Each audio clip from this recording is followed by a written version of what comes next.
ये जो हमें दुख मिलते हैं ना, ये पाप के कारण मिलते हैं। लोग मारे घूम रहे हैं, दुख मिटाने के लिए सोचते हैं कोई जादू कर दे, कोई टोना कर दे, कोई जंतुर बांध दे, कोई आशीर्वाद दे दे। अरे काहे को पागल हो? यदि तुम अच्छे आचरण करते हो, भगवान नाम जप करते हो, सद्धर्म से चलते हो, तो तुम्हें किसी से आशीर्वाद मांगने की जरूरत नहीं। बात मान लीजिए, प्रार्थना मान लीजिए। दिखावे में लाखों लोग अपने जीवन को नष्ट करने के लिए तैयार हैं। ये माया का ही तो दिखावा है जिसमें जन्म के जन्म हमारे नष्ट होते जा रहे हैं। सत्य मार्ग को क्यों नहीं पकड़ते हो? किसी के आशीर्वाद की जरूरत नहीं आपको आनंद प्राप्ति के लिए। आप आनंद के बच्चा हो, आनंद स्वरूप हो। जिनसे आशीर्वाद मांगते हो उनके अंदर जो आत्म तत्व बैठा है वो तुम्हारे अंदर बैठा है। वही संपूर्ण आनंद लिए तुम्हारे अंदर बैठा है। तुम्हें किसी से गिगियाने की जरूरत नहीं। बस तुम अपने स्वरूप को नहीं पहचान पा रहे हो, अपनी शक्ति को जागृत नहीं कर पा रहे हो, इसलिए तुम दौड़े घूम रहे हो। भागने की जरूरत नहीं है। सत्संग सुनो, उसे अपने आचरण में उतारो। ये बात आप कागज में लिख लो, चाहे दिमाग में लिख लो। जब तक आपके आचरण शुद्ध नहीं होंगे, जब तक आप भजन नहीं करोगे, जब तक आप दूसरों को सुख नहीं दोगे, मन वचन कर्म से किसी को भी दुख नहीं पहुंचाना, तब तक आप भागे। और यहां से लेकर ब्रह्मलोक तक अगर आपको सुख मिल जाए तो बता देना। आ ब्रह्म भुवनान लोकान पुनरावर्तिनो, अर्जुन यहां सुख मिलने वाला है। आ ब्रह्म स्तंभ पर्यंतम सर्वम मायामयम जगत, यहां सुख मिलने वाला है। अगर सुख सिंधु भगवान का भजन नहीं करेंगे, बैठ के अपने घर में बैठकर आधा घंटा भजन नहीं करेंगे, मारे घूम रहे हैं, सोच रहे हैं ये भगवान का अवतार है, हमारा कल्याण हो जाएगा। ए भाई, जब भगवान वास्तविक अवतार लिए और जो भजन नहीं किए उनका भी कल्याण नहीं हुआ। भगवान के अवतार के समय हम भी रहे होंगे कहीं ना कहीं, किसी जीव जंतु के कल्याण हुआ क्या? अब भजन करोगे तो कल्याण हो जाएगा। हमारी बात मान लो। बार बार आपको कभी कड़वे शब्दों में, कभी मीठे शब्दों में बताते हैं, ए भाई, बचपन से भगवान के मार्ग में लगे हुए हैं, हमको अपना कर्म भोगना पड़ रहा है। जो शरीर रचना के समय रचा गया था वो सुखद या दुखद कर्म भोगना पड़ा। तो रामकृष्ण परमहंस जी के कैंसर था, भाई जी हनुमान प्रसाद पोद्दार जी के उदर में कैंसर था, बड़े बड़े महापुरुषों को भोगना पड़ा। तो प्रारब्ध को भोग लो। ये भोगने की सामर्थ्य नाम जप से आ जाएगी, और नाम जप करके जन्म मरण के चक्र से मुक्त हो जाओ। मान लो मेरी बात। क्या वृंदावन की परम पावन रज से बढ़कर त्रिभुवन में कोई रज है? इस रज में बैठकर तुम्हें आनंद नहीं मिल रहा तो कहां मिलेगा तुम्हें? क्या भगवान नाम से बढ़कर कोई अमोघ शक्ति है जो भगवान को अधीन कर सके? सुमिर पवन सुत पावन नामो, अपने बस करी राखे रामो। लेकिन समझ में नहीं आता। ये जीव सोचता है कोई तपस्वी, कोई सिद्ध से हमारे दुख दूर हो जाए। नहीं, भगवान के वचन सुन लीजिए। दैवी हेषा गुणमयी मम माया दुरत्तया, मामेव ये प्रपद्यन्ते माया में ताम तरन्ति। ये गुणमयी माया को पार करना बहुत कठिन है। एकमात्र उपाय है, मेरी शरण में आ जाओ। हरि शरणम श्री कृष्ण शरणम मम। जब तक प्रभु की शरण में नहीं, तब तक माया मुक्त। पर समझ में नहीं आता। लोगों को ऐसा लगता है मैं जाऊंगा, आशीर्वाद मिलेगा, मैं सिद्ध हो जाऊंगा, सब दुख नष्ट हो जाएंगे। आप समझो, हमारी प्रार्थना को समझो। हम अंदर से पीड़ित होकर बोल रहे हैं, आप लोग समझते नहीं हो। भगवान का भजन किए बिना कहीं भी भाग के चले जाओ, आपको शांति नहीं मिलेगी प्यारे। और घर में बैठकर यदि भजन करोगे तो घर तीर्थ हो जाएगा। घर में भगवान पधारेंगे, आप आनंदित हो जाओगे। संत संग का फल होता है भागना, मिट जाना। सत्संगत संस्कृति कर अंता, ये जो जन्म मरण का भागना ये मिट जाएगा। ये छोटे मोटे भागने से, शब्द सुना, मनन किया, आचरण में लग गए। कभी महीना 2 महीना में अगर संयोग बना तो हम बैठ के सत्संग सुन रहे हैं, नहीं तो हमारे पास यंत्र है, हम रोज उससे नवीन उत्साह प्राप्त करें भगवत मार्ग में चलने का। जब मिले तब दर्शन कर लिए, नहीं तो हम उनकी आज्ञा पर चल रहे हैं तो हमारा सदैव सानिध्य है। भागने की जरूरत नहीं। नहीं भाई नहीं, थोड़ा चैन लो, थोड़ा शांति लो, भागने की जरूरत नहीं है। अंदर से भगवान को सुमिरन करने की जरूरत है। थोड़ा संयम में आओ। जिसको देखो मनमानी आचरण कर रहा है, सोचता है कोई संत महात्मा आशीर्वाद दे देंगे, तो तुम्हें संत महात्मा मिलेंगे ही नहीं। तुम करोगे पापाचरण तो संत महात्माओं का सानिध्य ही नहीं मिलेगा। पापवंत कर सहज स्वभाव, भजन मूर्ति भावन काऊ, जो पे दुष्ट हृदय सोई होई, मोरे सन्मुख आओ की सोई। अच्छे आचरण करो, घर बैठे महात्मा मिल जाएंगे। कोई आ जाएंगे ऐसे, तुम्हें कृतार्थ कर जाएंगे। कहीं तुम भेज दिए जाओगे जिनके वचन से तुम कृतार्थ हो जाओगे। हमारी प्रार्थना को मानिए, अपने इस अमूल्य मानव जीवन को कूड़ा करकट की तरह मत नष्ट कीजिए। श्रीपाद कह रहे, नेत्रे उत्पाटित सपदि स्त्री क्षणे लालसा चेत। यदि ये गंदी लालसाएं उत्पन्न हो रही हैं तो थोड़ा शासन में लाओ अपनी इंद्रियों को, छूट मत दो। बहुत जीवन व्यर्थ कर दिया इन इंद्रियों ने, अब सावधान हो जाओ। तुम स्वतंत्र सिंहवत जीवन व्यतीत करने के लिए मानव जीवन प्रकट किए भगवान ने तुम्हारा। तुम इंद्रियों के गुलाम होकर, मन के गुलाम होकर, भोगों के गुलाम होकर के जीने के लिए नहीं आए हो मनुष्य देह में। देवता तरसते हैं इस मानव देह के लिए। क्यों? क्योंकि साधन धाम मोक्ष कर द्वारा, इसे साधना करके हम जीवन मुक्त महापुरुष हो सकते हैं। लेकिन नहीं, बस कोई ऐसा कुछ कर दे जिससे हमारा पति बन जाए, कोई ऐसा कर दे कि हम स्वस्थ हों, खूब भोग भोगें, कोई ऐसा कर दे सारी झंझटें मिट जाएं। अरे औरों की तो बात जाने दो, भगवान जिनके घर में अवतरित हुए आप वहां दृष्टि डालिए। इतने बड़े भजनानंदी महात्मा वसुदेव और देवकी कंस कारागार में बंद किए हुए भगवान पधार रहे हैं, हथकड़ी बेड़ियों से जकड़े हुए। आप विचार कीजिए, भगवान के सिवा तुम्हें कोई बंधन मुक्त नहीं कर सकता। और सब तरंगे हैं, भगवान भगवान है, हमारी बात को समझ लो। भगवान भगवान है, भगवान के भाव में डूब करके सब भगवत स्वरूप हैं। तरंग में वायु विकार है, वायु विकार हटा तो समुद्र ही है। पर इतना भेद है कि समुद्र करोड़ों अनंत तरंगे प्रकट कर सकता है, लेकिन एक तरंग समुद्र नहीं प्रकट कर सकती। ऐसे ही जितने महापुरुष हैं, जितने सिद्ध महापुरुष हुए, भक्त हो चाहे ज्ञानी हो चाहे योगी हो, वो माया विकार को नष्ट करके ब्रह्म रूप में लीन हो गए, तो ब्रह्म स्वरूप वो भी हो गए। ब्रह्मविद ब्रह्म ही भवति। लेकिन ब्रह्म तो ब्रह्म है, जिसने एक संकल्प मात्र से अनंत सृष्टि का सृजन कर दिया, उसकी समानता करने वाला त्रिभुवन में कोई नहीं है। तो उन्हीं भगवान की, चाहे निराकार मानो, साकार मानो, सगुण मानो, निर्गुण मानो, उन्हीं भगवान की शरण में जाने के लिए सब संत महात्मा, और जो भगवान की शरण से अलग करके अपने को भगवान माने, तो हमें लगता है फिर बचना चाहिए ऐसे भगवानों से, जो अपने वचन से, अपने आचरण से, अपनी हृदय की भावनाओं से जीवों के माया जनित आकर्षण को नष्ट करके श्री भगवान से प्रीति करावे। उसे संत कहते हैं, उसे ब्रह्मर्षि कहते हैं, उसे महात्मा कहते हैं, उसे भक्त कहते हैं। शास्त्र उठा के देख लो, ब्रह्म स्वरूप हो गए हैं। दूसरों ने अनुभव किया कि साक्षात ब्रह्म है, लेकिन वो जब बोले तो अपने को ब्रह्म नहीं बोले। गोस्वामी तुलसीदास जी साक्षात भगवान के स्वरूप हो चुके। वो क्या कह रहे हैं? जो मैं अपने अवगुण कहूं, बाढ़े कथा पार नहीं लहूं, ताते मैं कछु अलप बखाने, थोड़े महू समुझे सयाने। कह रहे मैं अपने अवगुणों की यदि कथा कहूं तो ग्रंथ भर जाएगा। थोड़े बता दिए हैं कि मैं अवगुणी हूं, इसमें जो विवेकी जन हैं वो समझ पाएंगे मेरी बात को। क्या समझ पाएंगे? कि भगवान की शरण में जाने से जीव भगवत स्वरूप हो जाता है। गोस्वामी जी भगवत स्वरूप है, सामने भगवान बैठे हुए सबरी माता का स्तवन कर रहे हैं नवधा भक्ति के द्वारा।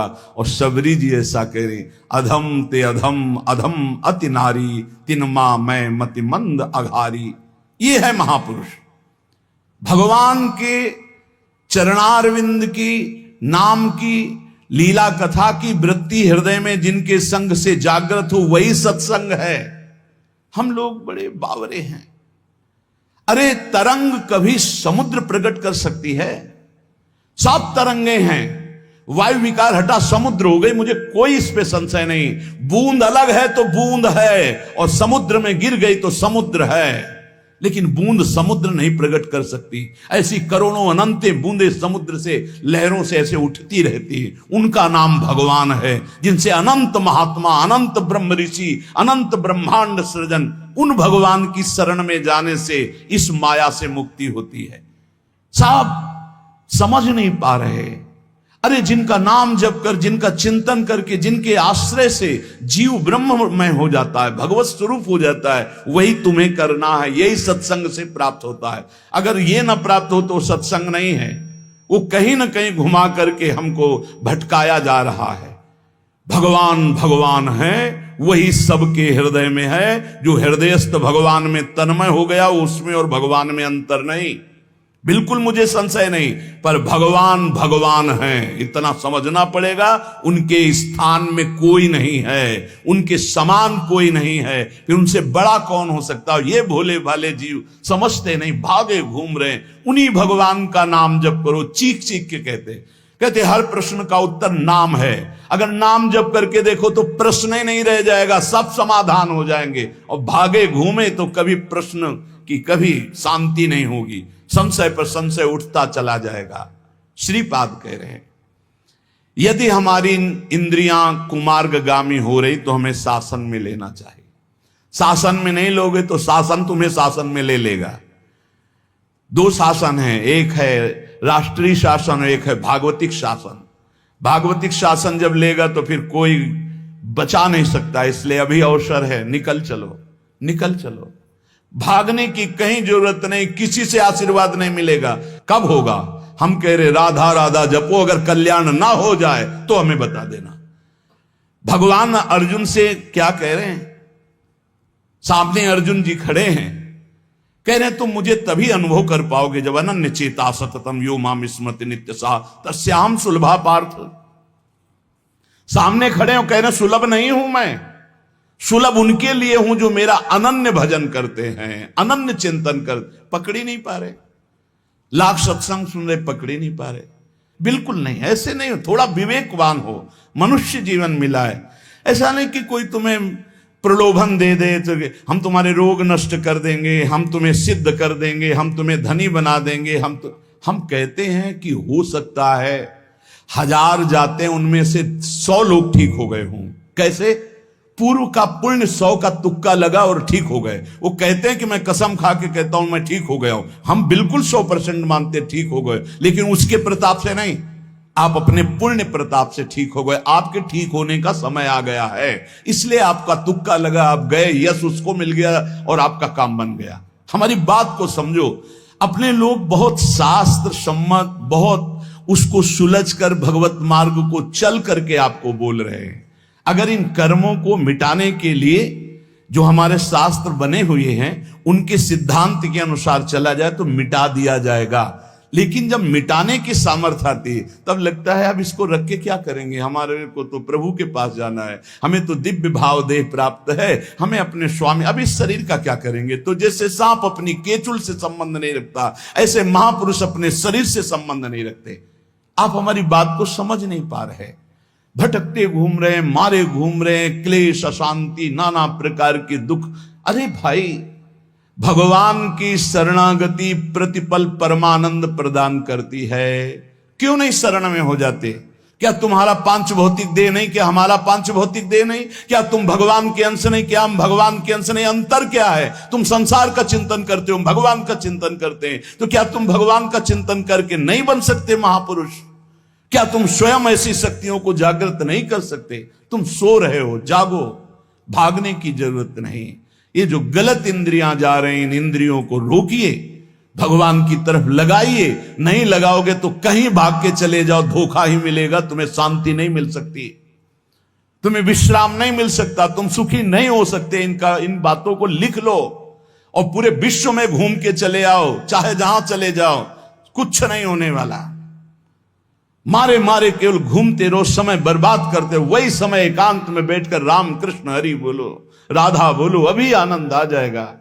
हम ये नहीं कहते कि तुम करोड़पति बन जाओगे, तुम्हारे सारे काम बन जाएंगे, लेकिन हम ये कहते हैं कि तुम्हारा हृदय शांत हो जाएगा, तुम्हारा भागम भाग मिट जाएगा, तुम एक गंभीर हो जाओगे, धैर्यवान हो जाओगे, तुम लड़ना सीख जाओगे दुखों से, तुम सुखों से भूल करके पापाचरण कर बैठे हो, दुखों में इतना तुम हो जाते हो कि अपने जीवन को भी नष्ट करने की सोच। ये सब भगवत विमुख जीव का लक्षण है। भगवत सन्मुख होने पर सुखों में दूसरों को बांटा जाता है और दुख में सहकर भगवान के नाम का स्मरण करते हुए उस दुख के समय को काटा जाता है। समझते नहीं। श्रीपाद प्रबोधानंद जी कह रहे हैं कि यदि कहीं मुझे भगवद आश्रय मिल गया, धाम का वास, और मुझे मन ऐसा कहता कि चलो बाहर घूमते हैं, अमुक तीर्थ, तो कह रहे हैं मैं पत्थर का टुकड़ा लेकर अपने पैरों को कुचल डालूंगा, क्योंकि ऐसा अवसर मुझे बार बार नहीं मिलेगा। धाम का अगर वास मिल गया तो मैं धाम छोड़ने वाला नहीं। पादौ संचूर्णयत शिलया चेद्वहि स्याद ये आशा। यदि ये आशा मन में जागृत हो गई, चलो अमुक जगह घूम आते हैं और धामवासी हैं, अखंड व्रत लिया है, तो बोले पैरों को हम चलने लायक नहीं रखेंगे, पर वृंदावन से बाहर नहीं जा सकते। सद्यः प्राणास्त्यजतु बलिभिर नेतुमारभ्यते चेत। यदि कोई बलवान पुरुष मुझे बांध कर बाहर ले जाना चाहे तो कह रहे हैं बद्ध्वा देहो बहिर्कपटा आशास्ति वृंदावन, उसी समय प्राण त्याग दूंगा।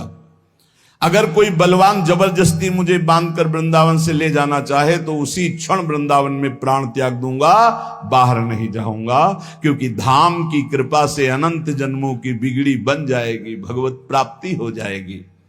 यह कुर्याद गुरु तल्प कोटि गमनम हन्याच विप्राबुदम स्वर्णंचापि हरेत पिबेच मदिराम संसर्गवान तादृशैः। श्रीपाद बहुत अनुभवी महापुरुष हैं। अन्यंचोद्भट गोवदाध्य घचयम कुर्वीत सोप्यामृति श्री वृंदावन वास निश्चय सुनिर्वाही महाधार्मिक। यदि आपको ज्ञान नहीं रहा हो, आपसे ऐसे पाप बन गए हैं, गुरुपत्नी गामी सबसे महापापों में पहले आता है, फिर आता है जो ब्रह्म ऋषिजन हैं उनकी भार्या, फिर आता है मद्यपान मदिरापान करना, फिर स्वर्ण की चोरी करना, और जो ऐसे पुरुषों का संगी है वो महापापी, गौ हत्या करना महापाप। ऐसे जो महापापी जन हैं, पाप हो चुके हैं उनसे, अब वो विचार करें कि मेरा कल्याण कैसे हो सकता है, मैं तो महापापी हूं। तो श्रीपाद कह रहे हैं हर जीव को अंतिम सांस तक भगवत प्राप्ति का मार्ग खुला है। बहुत बड़ी बात है, बहुत बड़ी बात है। आज तक भोगना पड़ रहा है गुरुपत्नी गामी का कलंक चंद्रमा जी को, आज तक। ये बड़े बड़े महत पाप हैं जो लोग नहीं समझते हैं। ये बात समझ लें, पर स्त्री गमन, मदिरापान, द्वैत कीड़ा, स्वर्ण चोरी, गुरुपत्नी गामी, ब्रह्म ऋषियों की तरफ जो उनकी भार्या है उनकी तरफ ये काम भाव से देखना, गौ हत्या, ये महत पाप हैं। ये पाप नष्ट कर देते। भ्रूण हत्या, ये सब महत पाप है। अगर ये पाप बन गए हैं जाने अनजाने में जीवन में, और अब हमने सत्संग सुना तो अब हमें प्रायश्चित हो रहा है कि मेरा कल्याण कैसे हो सकता है, तो श्रीपाद कह रहे एक बार हृदय से जलन पैदा करो कि मेरे से बहुत गलती हो गई, और श्रीधाम वृंदावन आ जाओ। वृंदावन की परिक्रमा करो, रज में लोटो, रसिकों का संग करो। ये नियम ले लो कि अब जीवन में कभी पाप नहीं करेंगे, और नाम जपना शुरू कर दो। तो कह रहे हैं निश्चय सुनिर्वाही महाधार्मिकाहा, निश्चित वो धार्मिक हो जाएगा, उसके सारे पाप नष्ट हो जाएंगे, वो भगवत प्राप्ति कर लेगा इसी जन्म में। भगवत प्राप्ति आखिरी सांस तक हो सकती है। आखिरी सांस में बोला राधा राम कृष्ण हरि, बिल्कुल भगवत प्राप्ति हो जाएगी। विश्वास कर लो इस बात पे। इसलिए कोई भी कभी निराश न हो कि मुझे भगवत प्राप्ति नहीं हो सकती, मेरा कल्याण नहीं हो सकता। इस श्लोक में श्रीपाद ने बताया, यदि ऐसे महापाप किए हुए हो तो श्रीधाम वृंदावन आ जाओ। धाम है भगवान का, निज धाम है। जो बड़े बड़े तीर्थों के अवगाहन से पाप नष्ट नहीं होते, जो कि महापाप कहलाते हैं, वो धाम में रज में लौटने से, परिक्रमा करने से, नाम कीर्तन करने से, सत्संग सुनकर सतमार्ग में चलने से। कह रहे हैं निश्चय सुनिर्वाही महाधार्मिका, निश्चय उसके सारे पाप नष्ट हो जाएंगे और वो धार्मिक ही नहीं महाधार्मिक हो जाएगा। धर्माख्यामपि नैव वेत्ति सकला धर्मिर्निगीर्णो सकृत् चांडालैरपि धिकृतः कुचरिता नम्लेच्छैरपि न्यकृतः अत्युच्छृंखलया निजोरु कृपया शान्त्या च वृंदावनम् स्वस्मिन्नामृति चेद्ददाति वसतिं धन्योस्ति वृंदावने। यदि ऐसा पुरुष है, ऊपर के श्लोक में जो बताया महापापी, अब कह रहे हैं अगर ऐसा पुरुष है कि कभी धर्म की चर्चा ही नहीं सुनी, जो सदैव अधर्म में ही ग्रस्त रहा है और इतना नीच है कि पापी लोग भी उसकी निंदा करते हैं। कुछ पाप ऐसे होते हैं जिनकी पापी लोग भी निंदा करते हैं। जैसे जेल कोई जाता है, हमें बताया गया है, तो उनमें कैदी लोग पूछते हैं क्या करके आए, वो बताया गया कि भाई ये राष्ट्र रक्षा के लिए ऐसा ऐसा किया, पर अधिकार नहीं था, तो अनाधिकार चेष्टा में इसने अपने समाज की रक्षा के लिए ऐसे ऐसे किसी ऐसे उपद्रवी को मारा। तो हाथ मिलाते हैं उसको सम, ये काहे क्या है, बोले अपनी बेटी के साथ ऐसा गंदा आचरण कर। तो बोले वहां के कैदी भी गुस्सा होकर उस पर दृष्टि रखते हैं, उसे घृणित दृष्टि से देखते हैं। तो यहां कह रहे हैं जो धर्म की वार्ता नहीं जानता, अधर्म से ग्रसित रहा है, और नीच पुरुष पापी लोग भी उस पर क्रोध दृष्टि से देखते हैं कि बहुत ही नीच है ये, ऐसे खोट कर्म करने वाला समाज से जो बहिष्कृत हो चुका है और निश्चित हो चुका है कि अब इसकी दुर्गति पक्की है, उसके लिए भी एक चांस है। बोले निजोरु कृपया शांत्या च वृंदावनम स्वस्मिन् नामृति चेत ददाति वसतिम धन्योस्ति वृंदावने। बोले निज कृपा से वृंदावन उसको पावन कर सकता है यदि वह करके ये जीवन भर का नियम ले ले कि अब मरूंगा तो इसी रज में वृंदावन से कभी बाहर नहीं जाऊंगा, तो असीम कृपावान प्रिया प्रीतम का निज धाम ये उसके सारे पापों को नष्ट करके उसे धन्य कर, धन्योस्ति वृंदावने, उसे धन्य बना देगा। पहले में महापापों का वर्णन किया, दूसरे में नीच आचरण करने वाला अधर्मी जो सबसे ज्यादा तिरस्कृत है, वो भी अगर श्रीधाम वृंदावन में आमरण वास स्वीकार कर ले कि अब वृंदावन, वैसे तो मैं बहुत पापी नीच हूं पर अब वृंदावन को नहीं छोड़ सकता, आजीवन वृंदावन वास करूंगा चाहे जितना कष्ट मिले, तो श्रीपाद कह रहे हैं चेत ददाति वसतिम धन्योस्ति वृंदावने। वो वृंदावन वास स्वीकार करने के कारण वृंदावन की कृपा से निष्पाप होकर धन्योस्ति, धन्य हो जाएगा, अर्थात उसको भी भगवत प्राप्ति हो जाएगी। कभी भी उपासक भेद मत में पढ़कर तर्क वितर्क न करे। हरिहर सब एक हैं, हरिहर सब एक हैं। जैसे पीछे कहा था ठाकुर ठाकुर सब एक है, संत संत सब एक, और जो संतन का सेवन करे सो जागे शुद्ध विवेक। ऐसे यहां कह रहे तुकाराम जी के हरिहर में भेद नहीं है, जो भेद फैलावे लड़ाई झगड़ा करे ऐसे से दूर रहना। मिठास में चीनी है, चीनी के खिलौने बने हैं, एक सवार बना हुआ है, एक घोड़ा बना हुआ है, दोनों में चीनी क्या कम है क्या? बराबर चीनी है। चाहे घोड़े से शुरू करो तो मिठास, सवार से शुरू करो, दीपावली में आते ना बने, ऐसे ही चराचर जगत में सेवक स्वामी बना वही सच्चिदानंद है। हरिहराम भेद नाही नका करुम वाद, एक एकाचे हृदयम गोडी साखे रेचे ठाई। जहां हरिहर में कोई भेद करके निंदा करने लगे, वहां से कान में अंगुली डाल के चल देना चाहिए। एक ही ये परम तत्व है।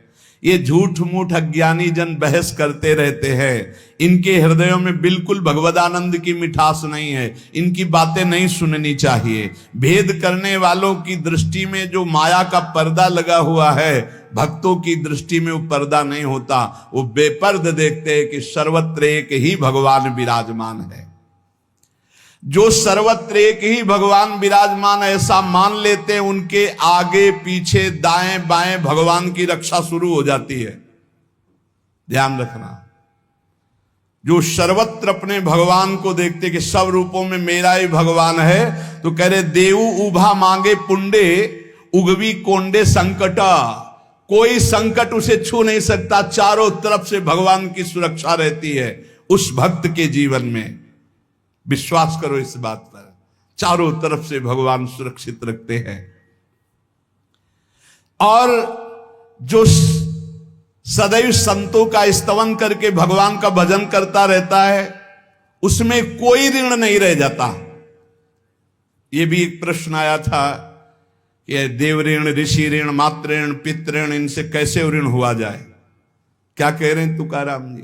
जो संतों का स्तवन करता है, उसके हृदय में भक्ति होती, जो भगवान का भक्त होता है, उसका कोई ऋण नहीं रह जाता, सब ऋण मुक्त हो जाते हैं। एकादशी स्कंद में भगवान श्री कृष्ण चंद्र जी ने उद्धव जी से कहा है, जो मेरा अनन्य भाव से निरंतर चिंतन करता है, उसे मैं सब ऋणों से मुक्त करता हूं। देव ऋण, ऋषि ऋण, पितृ ऋण, मातृ ऋण, इनसे उऋण होने के लिए प्राणपन से श्री हरि के चरणों का चिंतन करो। पंडरीनाथ तुम्हारा जन्म धन्य कर देंगे, तुकाराम जी कह रहे हैं। देखो, जब आनंद मिलेगा तब मन पंगु हो जाएगा। जैसे भौरे में बहुत बड़ी ताकत है कि चाहे जितना मजबूत काठ हो, वो बड़े मौज से खेलते खेलते उसमें छेद कर देगा। जब कमल की पराग वृत्ति में वो पहुंचता है, तो थोड़ा सा भी पराग को धक्का न लगे, शांत होकर बैठ जाता है। चाहे जीवन खोना पड़े, वो कमल की पंखुड़ी को नहीं काटता। ऐसे उदाहरण दे रहे, ऐसे ही तुम्हारा मन तब तक उद्दंडता करता रहेगा जब तक भगवत सुख नहीं मिलेगा। और जिस दिन इसे आनंद मिला, भगवद आनंद, ये बैठ जाएगा, इसका अस्तित्व खत्म हो जाएगा, ये बैठ जाए। निज सुख बिन मन होई कि थीरा। बिना आत्मानंद का अनुभव मिले मन स्थिर नहीं होगा, शांत नहीं होगा, विश्राम नहीं पाएगा। भौरे का दृष्टांत देकर के मन को समझा रहे कि मन भौरा है, भटक रहा है विविध भोगों में, बड़ा मजबूत है, बलशाली है, लेकिन ये तभी निर्बल बनेगा जैसे भौरा कमल में आ जाता है तो वहां अपना बल खो देता है। ऐसे ही श्री हरि चरणारविंद, हरि नाम, भगवद आश्रय, भगवत भक्ति, इसी में मन आनंद को प्राप्त होगा। तो आपको कहीं भागने की जरूरत नहीं। आपने सुना कि जंगल में भागने से क्या होगा, जल पीने से क्या होगा, फलाहार रहने से क्या। शांति से अपने घर को ठाकुर जी का मंदिर मान लो, खूब नाम कीर्तन करो, भगवत चर्चा करो, भगवान का सुमिरन करते हुए जीवन व्यतीत करो। इधर भी सुखी, परलोक में भी सुखी। किसी से आशीर्वाद मांगने की जरूरत नहीं, दौड़ने भागने की जरूरत नहीं, हाहाकार मचाने की जरूरत। ये बहुत आनंद का जीवन है मानो दे। बस सुलझ जाओ, शांत हो जाओ, जहां तुम हो वहीं सब ठीक है। जो मिल जाए, रूखा सूखा फल है, अन्न है, जल है, जो मिल जाए, प्राण पोषण करो, भगवान का चिंतन करो, सद आचरण करो, बड़ा आनंद में जीवन होगा। लेकिन आनंद से जीने के लिए असद आचरण करते हो, पापाचरण करते हो, आनंद की खोज में। कहां पापाचरण में आनंद है? इसलिए सद आचरण में आ जाओ, भगवद आश्रित हो जाओ, खूब नाम जप करो। भगवान मंगल भवन है, इस गेम से निकाल देंगे। बहुत बड़ा एक गेम है, बहुत बड़ा गेम है। जीतते जीतते हार जाओ, हारते हारते जीत जाओ। तो हम तो जीत गए। नागरी दास ही जन्म जितायो, बलिहारी बलिहारी हमारी सबही बात सुधारी, कृपा करी श्री कुंज बिहारी अरसी कुंज बिहारी हमारी सबही बात सुधारी। राख्यो अपने वृंदावन मां, बस खास बात बल गई। नहीं, आप क्या समझते हो, हाहाकार मचा हुआ, तांडव मचा हुआ है माया का। ये तो धाम है, इसके प्रभाव से आप बिल्कुल शांत आनंदमय हो, धूल भरी आंधी दूर से निकल रही। नहीं तो आप संसार में देखो, सतोगुण रजोगुण तमोगुण 3 गुण है। सतोगुण तो कहीं कहीं नहीं, रजो और तमो की तांडव वृत्ति मची हुई है। जहां कहीं भगवत चर्चा, भगवत नाम कीर्तन, भगवत गुण, बहुत विक्षेप माया डालती है। इसलिए खूब नाम जप करो, इसी जन्म में भगवत प्राप्ति कर लो, दोबारा इस कलयुग में जन्म ना हो। पक्का ऐसा भजन करो कि आगे अब देखते जाओ। अरे भाई, बड़ा आश्चर्यमय समय, बड़ा आश्चर्यमय समय है। अभी तो कुछ है नहीं, अभी तो बबुआ है कलयुग, घुटने के बल चल रहा है। थोड़ा खड़ा होने दो, फिर ताल ठोकने दो। 4,32,000, अभी तो 32,000 नहीं पूरे हुए, थोड़ा 1,00,000 1,50,000 पूरे होने दो, फिर इसका है, उसका अपना राज्य है। इसलिए कलयुग के दोषों से बचने के लिए, माया के प्रभाव से मुक्त होने के लिए, समस्त दुखों का नाश करने के लिए समर्थ है भगवान नाम। खूब नाम जप करो, नाम कीर्तन करो, भगवत चर्चा करो, इसके सिवा कोई उपाय नहीं है। जहां और कुछ उपाय बताया जाए तो भटकाव है। हमारी प्रार्थना मान लीजिए, निस्वार्थ बात आपसे कह रहे हैं, आपके मंगल के लिए कह रहे हैं, शास्त्र सम्मत कह रहे हैं। पहले से भगवान व्यासदेव जी ने लिख दिया है, कृतयुगे ध्यायते विष्णु त्रेतायाम यजते मखई द्वापरै परिचर्यायाम कलौ तद्धरि कीर्तनात्। कलौ नास्तेव नास्तेव गतिरन्यथा। कलयुग में कोई और गति और गति और गति नहीं है। हरे नाम हरे नाम हरे नाम केवलम, केवल हरि का नाम, केवल भगवत नाम है। इसलिए खूब नाम कीर्तन, नाम जप, भगवत चर्चा, जीवन सार्थक। शेष चर्चा आगे। श्री राधा वल्लभ लाल।